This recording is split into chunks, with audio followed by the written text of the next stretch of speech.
There will be opportunities to take this other places, but right now we're just really focused on creating a deep and rich experience for people. And it is like, it really does feel like a family. I mean, specific things, like if one of our members is locked out of their apartment and they're like running to an interview and it's snowing outside and they need to get their snow boots, we're like there within 10-20 minutes to help them get into their apartment because they're family. Whereas a traditional landlord would not be doing that for you. So that's like a very specific example of, you know, how we're really there for our members. Or if they need to connect with a graphic designer, or if, you know, if they're looking for a restaurant to take a friend of theirs that's in town, you know, we're there to help them. Random questions, so logistical questions. Did you ever work with people that have like, a pet? I mean, that doesn't necessarily. It's tricky. It's so this is at this stage how much of a family we are. So so Ria, who lives in the same apartment in Cornell, or next door to your apartment. Next door is gonna connect. She really wanted to live with PureHouse, and at this time we still aren't at a place where we can accommodate animals. Just because it's a bit too challenging, because some people get allergic and just damage and all this stuff. So we have a no pet policy at the moment. But one of our core team members took her pet and is taking care of her cat while she's staying with us. So it's a very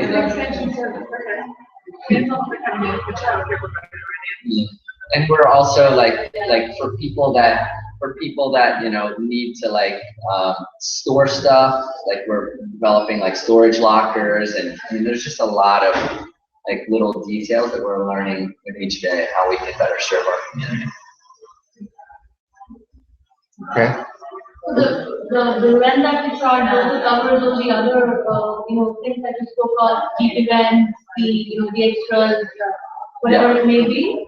Yeah, we're not using the word rent. We're trying to move away from that framing. So we're using the framing of membership and membership fees. Do you think this would have taken off had there not been sites like Airbnb? People were not as familiar with that. I think that this has opened up the space, but communal living spaces people have been living with roommates and friends for forever, and living with friends that have a similar set of interests. And I think just, you know, and we've had communes since the 60s, and you know, and we've had just all over the world. We've had so many different examples of this, of people living in community around shared interests. But I think with technology, we're learning new ways in which we can network these kinds of communal living experiences on a global level. And I think that Airbnb, I can even say for me, it's been part of an inspiration to see how we can use that kind of technology to empower a world of people that are building these kinds of experiences for their communities. 2012. 13 years. Yeah. So I started with my place, and then it just grew from there. There's one tenant that lives there all year round. Things everything on plate. No. I live in one of them, so I definitely am there all the time and have been since 2012. We do have a couple of residents that have stayed long term, have stayed over a year. And then we've also, with some of the houses, we were playing with Airbnb for a while, and so that was very short term. So we had a couple of houses that were communal housing, and then a couple that were Airbnb, and at some point we just decided to shift everything to communal housing. The elephant in the room. There's two answers to that. The first is that I always wanted to be doing this, but when I started to play around with Airbnb, because of the way that system works, kind of got stuck in that cycle. So people make advanced bookings, and then if you start to cancel bookings, it affects your ratings. And so it was like, even though we wanted to get off Airbnb, it was like kind of, and also the money is good, and it could support us in this experimentation stage. But then the other thing that would happen is, because we were so large and we had so many properties on Airbnb, we became very visible. And with all this visibility in the city, looking at heavy users on Airbnb, we got caught up in that, and so the Attorney General subpoenaed us, and so at that point, we decided to shift everything to communal housing. The good news for us is that we were paying all of the hotel and sales tax during the whole entire time. So when we met with the Attorney General, there wasn't really anything that they could do. If they didn't do that, would it be different? Would it go back to be the same way it was? Like if they didn't subpoena you, the Attorney General, when you got all the visibility, would you probably do short-term rental like Airbnb, and you didn't have that kind of restriction? We were moving in this direction, but it definitely sped it up, because we had a handful of houses that were in communal housing. We were wanting to move more into this, and it was just like, it was something that just kind of validated this, where we wanted to be going anyway. So. Did you ever turn people down? Because it seems like when you did the short term, it seems like based on your philosophy, you wouldn't turn people down like a regular person would. With PureHouse? Yes. So there is an application process, and we do have a what I'm looking for. I mean, we are curating for a specific audience, and that specific audience is primarily people that are actively living their dreams. So we really want to be supporting people that are living their dreams, and they need a supportive environment to do that in. I would say even within that specific niche, there's a sub niche, which is that people that are using creativity and innovation to promote a common good in the world. So social enterprise, social entrepreneurship and this is also related to a lot of my personal passions, and so the networks that I'm connected to, Impact Hub being an example of that. Actively, you don't mean that in the same way as actively, like pursuing, and actively, you don't mean that in two. Well, people that are moving in that direction. So, like, let's take for example, and it's whatever people, we're not making a judgment call on what it is that people are passionate about. It's just supporting people that are passionate. For example, one of our members is really passionate about innovation in insurance. And he's really interested in building insurance new models for insuring within the sharing economy. So this is an example of one of our residents, and this is his passion. He left his day job, and he's building a personal practice to work with large insurance companies to offer his specific knowledge and insights. Would you ever feel to go too far? What do you mean with the sharing economy, like where everyone's using it for everything, for every purpose?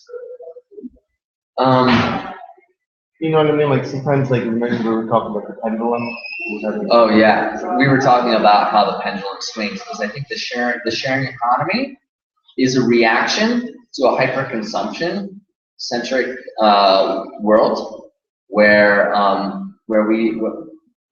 mean everything has become about profit maximization and more consumption and pushing more consumption, and I think that this is part of the reason why more and more people are interested in sharing more.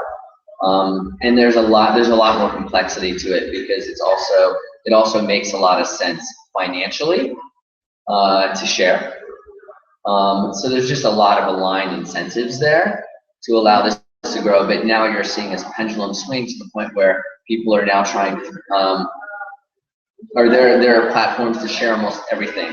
For example, there's a platform to share luxury watches.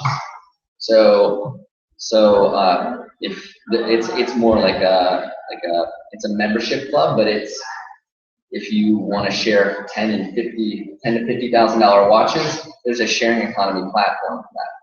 Well, I think sometimes like some people are assuming barter instead of like not using a given form of money like a listing is considered sharing or something like that. That's where people like get too far.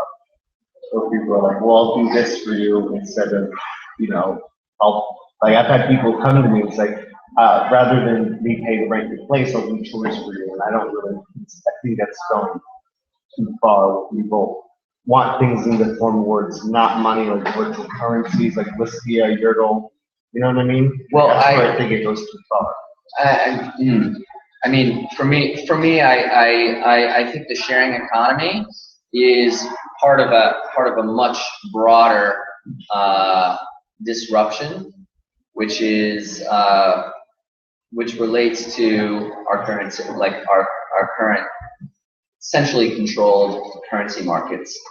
I mean, the sharing economy is distributing power and access, and I think that the same thing is happening within the currency markets. We're now figuring out how to use technology to exchange value outside of our traditional currency markets, and I'm of the camp that believes that in my lifetime we're going to have major disruption in our currency markets globally. Like through like virtual currencies, or I mean, I'm not as versed to speak on that in depth, but I can certainly see what's going on in the world, and I see the governments are trying to figure out how to tax sharing platforms that are like bartering platforms, time banks. So when you have governments interested in figuring out how to tax these alternative ways of exchange, I think it says something. You know that the 20 mission is funded by Bitcoin, and they're expanding to Colombia actually. They're building a branch in Medellin. The 20 mission? 20 mission? Yeah, they're like campus. They're in San Francisco. It's a shared co-living space. Okay. That's the address. Oh, so it's a one-off. It's a one-off, but they're now starting a second one in Colombia. And it's going to be a cultural exchange where people in Colombia will come to the mission members will come to Colombia. Colombia, the country? Yeah. I mean, we were exploring using Bitcoin as a way to circumnavigate international wire transfers. So there's a big issue with like a lot of our residents aren't from the US and they don't have banks here and they need to transfer money to be able to pay membership fees. And that whole process can take a long time when you're dealing with, let's say, a bank in Buenos Aires that is going to take a week to 2 weeks to be able to transfer money, and there's going to be all of these fees that are just ridiculous, that aren't really necessary.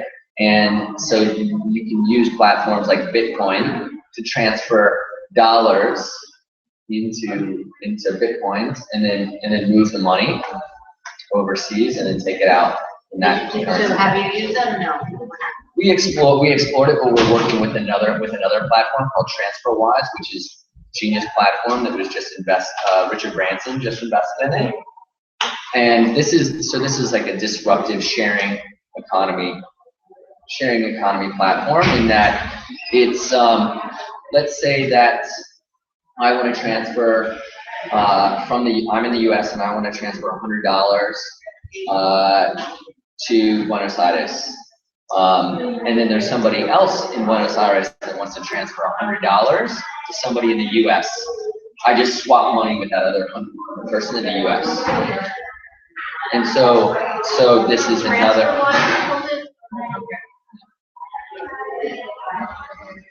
That's like completely do that? Well, right now it is. Until I think, India we had called, the same thing I was trying to do. I need the money in the US and I have to come back in India. I'll give them the equivalent of $100 and somebody here would pay the other person $100 back. And it's called the Havala scam. It's like the biggest scam about 10 years ago. So same principle, but it sounds like maybe we should look into it a little more. It's a big deal. So the same principle that you take money from someone who can pay you, you're a friend or a relative, and you take money from India when you need it from your friend pays the person off in India. In the US, you get the money back in India. Yeah. But didn't work out, so it was brilliant. That's what I'm saying.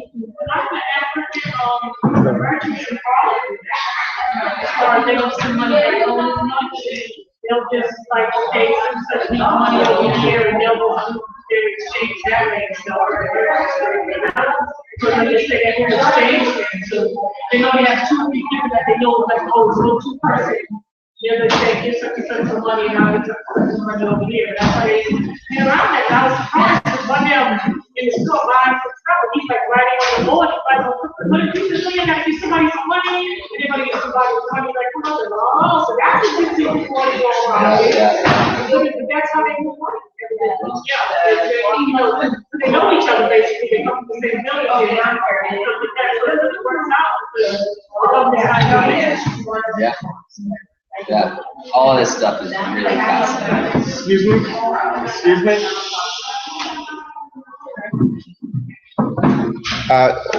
One thing I think is interesting is there's this loophole with these companies like Uber. They don't compete with taxi because we're not a taxi service, we're a ride-sharing service, just like Airbnb when there's a lot of illegal things that are technically illegal rentals. We're just a platform. I think even with these sites, it's money transfer. We're not involved in money transfer. We're just software for this. That's where there's that thin line where they're not responsible because they just created this thin line. So they're just a broker. The deal. I think that could be possibly it. I mean, I'm not a lawyer, but I think they could be possibly we're just a thing that you rent from. But we're not responsible for whatever you do. And I think that's with a lot of these things. Yeah, but eventually when you get to a certain size, there is a responsibility that'll fall back on you. So now, like for example, when Lyft wanted to come into New York, they wanted to launch on a certain date and they pushed it back because they needed to get all their drivers properly licensed because they wanted to play by the rules. So you are seeing that when these platforms get larger, they have to, even if they are a broker, they're just offering a platform. They do, It's still some form of responsibility. Exactly. That's happening in you. Some of these drivers, when they realize some of that background, like one driver took one woman to the airport and they had the wrong house, you know what I'm saying? So things like that happen. So there is some form of responsibility. If you have a connection with somebody, or all the people that might have it with are responsible. You let something go wrong, responsible. They're going to come back to you because you were the first one in contact with that person. So there's for sure a responsibility. And what I think is interesting is with these different platforms, like if you don't take that responsibility, then people are gonna stop using these platforms. So just baked into the, to the fact that it's all about sharing. People are very visible. I mean, like reviews, like when you hear about these kinds of experiences, it can really weaken the platform. This is why Airbnb did things like put a certain amount of insurance on each rental so that people felt covered in some way. I know, like I've had extortion things where a guy wanted to stay 2 days after his stay, and I was scared about writing a negative review. I said that I think I'd rather just give you 2 days refund if the last day you can stay somewhere else. He said, well, it doesn't make sense for me to leave.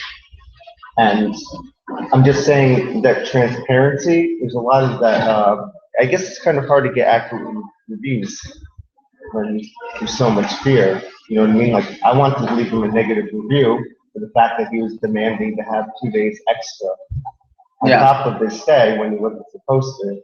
But I got scared that he would do the same thing for me. So I mean, I dealt with extortion on Airbnb on multiple occasions, and Airbnb backed me up. oh, they backed me up, but still, the reason why Airbnb, I just felt he would do it outside of Airbnb too. So, I have room for like 3 more questions. You wanted to mention something, Adina, or did you have a question? Adina, you or? I was also wondering what happens when things go wrong, like the same thing you were mentioning about, though you were the harassed one, but what if two roommates don't like each other, or, challenges like that, what do you do there? Yeah, People are oversharing. Great question.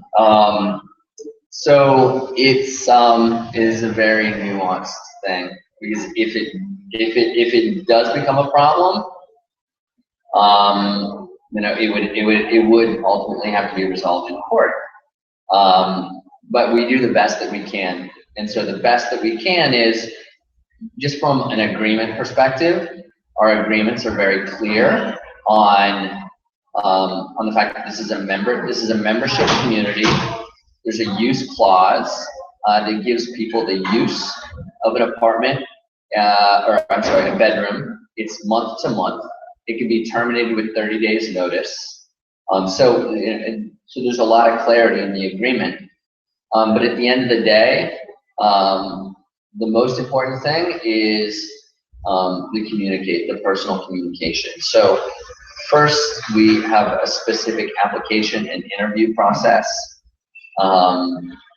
We're introducing roommates to one another before they move in. We're giving the existing roommates the opportunity to review the application. Applicants that we filter, that we feel are interested in moving into the apartment. If there are any issues, we work them out. So for example, right now we have a very specific issue where one of our members has a bedroom with private access to a backyard, and when we rented him, when we accepted him, and we accepted him in, and then we gave him that bedroom to use, we gave it to him with the understanding that he'd be paying a reduced rent, so that he would allow the others to use that bedroom, and then he didn't want to. Backyard. I'm sorry. Yes. Yes. And he didn't want to, so now we have to move him to another bedroom that gives him privacy. And if he's not okay with that, then we'll give him his money back and kick him out. But yeah, so that's an example. I'm sorry, I can't make it. But you're like a real estate broker? In a sense, or is that what you're like, kind of a special kind of real estate broker? No. So. Like with a membership kind of thing. I'm sorry? Like with a membership, but you're renting an apartment, almost like a real estate. No. Yeah. Yeah. Yeah. No, I used to be a real estate broker. in a different lifetime. In '98. Yeah. No, I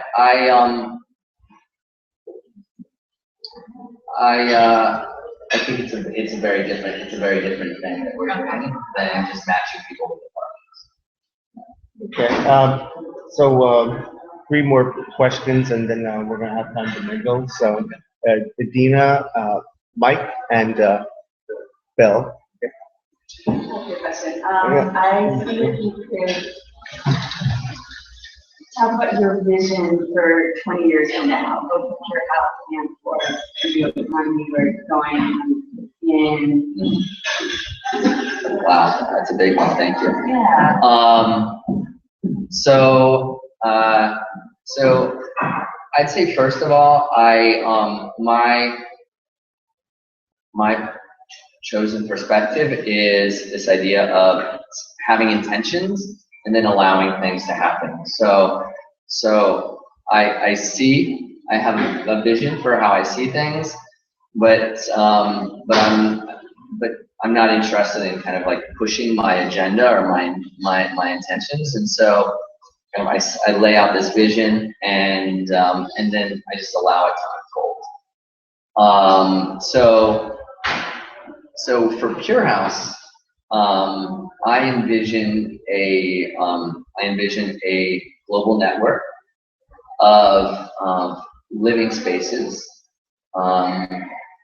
for people that want to live in community around shared interests, that want to live in a nurturing environment where they can thrive and they can actualize their dreams.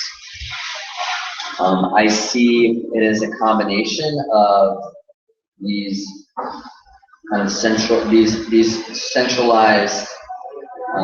like these buildings where we can have anywhere from individual studios to 5 bedrooms. You can have families living in them, and you can have younger people living in them, and then you have all these communal spaces. And then I see that our members will also be uploading their properties onto the platform. So we'll have a combination of these hotel-like spaces or properties, and then individual homes. So that's the vision. That's the vision that I have. I think that housing in general is ripe for massive disruption. We want to provide an experience that is really accessible for people. So accessible in that it's easy to get into, it's easy to get out of. You don't need some big security deposits. There's like no credit checks. It's month to month. And then also, some of the things that we're doing right now is while all the apartments are furnished, we pay for all the utilities. We have weekly cleaning service. But the next things that we're going to be adding is we're going to do laundry service for all our residents. So we're going to take care of all their laundry. And then the next thing is we're going to be stocking all of their fridges with healthy food, and we're going to do a lot of personalization around that. So when they have been accepted as a member, they'll be given we'll have a nutritionist that will send them a list of questions, and then we'll personalize their refrigerator based on their nutrition needs.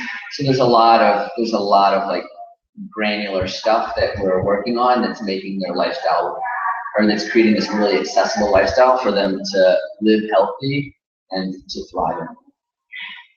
Mike? I have a question, and just wondered how easy is it for you to get new members that fit your criteria in the application process? Because what I've experienced staying there is that they run this place as a place for entrepreneurs. That's not quite the experience, because they from time to time cannot find enough people that actually fit those criteria. So we end up staying with still interesting people, but maybe not quite as expected. So is the demand for this type of housing like so big that you have the privilege to just choose and pick, Or do you sometimes have to slack a bit on your criteria? Well, yeah, if there's housing laws too, you can't ask what they, you can't discriminate against what they do or, you know, especially if you let in, right? I mean, this is, Professions in that. yeah. Yeah. Yeah, I mean, it's, I mean, that's a good question that I don't even think that it's not even on my radar because I'm not even, like, for me, like, the idea of discrimination is so far from my mindset that I'm not even thinking of it. Like, everybody on the team is, you know, everybody, I mean, it's a very multi-ethnic team. Everybody is, you know, coming from every walk of life. So I don't even think we're even thinking about discrimination.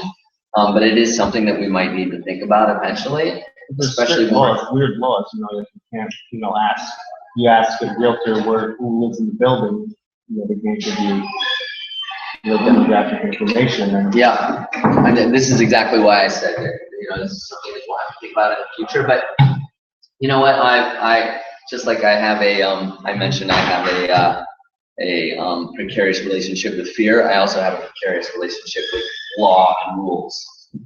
So, you know, so I'm not really super worried about that. To answer your question, we at the moment we have a waiting list, and so we probably right now are getting about 50 applications a day, and of those 50 applications, we're meeting with maybe 5% of those people. We have 2 available rooms out of 48 right now. Yeah, I don't feel that we're having a problem with this. I have some insight into what's going on at Crash on campus, and they have a different set of challenges that deal with taking on investment capital and growing. That has led to some of these things that you might be experiencing. Well, I was curious, now you've answered the question about RevPAR and vacancy and occupancy and all that stuff, so I don't have to ask that, but I assume you can't smoke or do drugs, but you drink. Oh yeah, this is definitely like one of those kind of discrimination things. You know, we're creating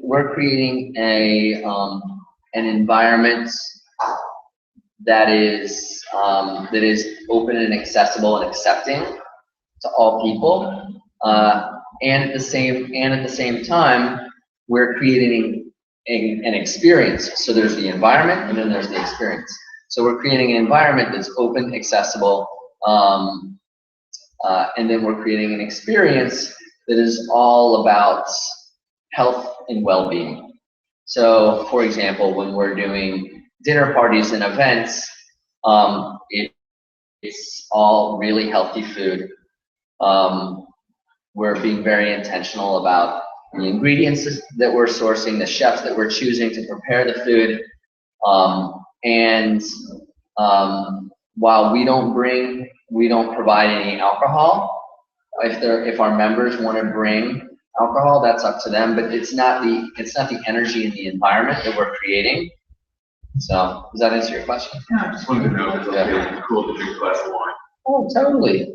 I mean, yeah, this is not about judgment and, you know, like placing perspective on how things should be.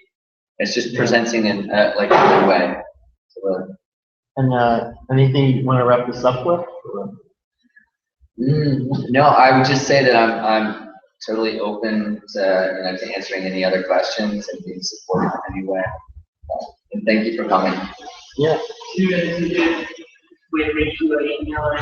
Yeah, so Ryan at PureHouse.org. So PureHouse.org.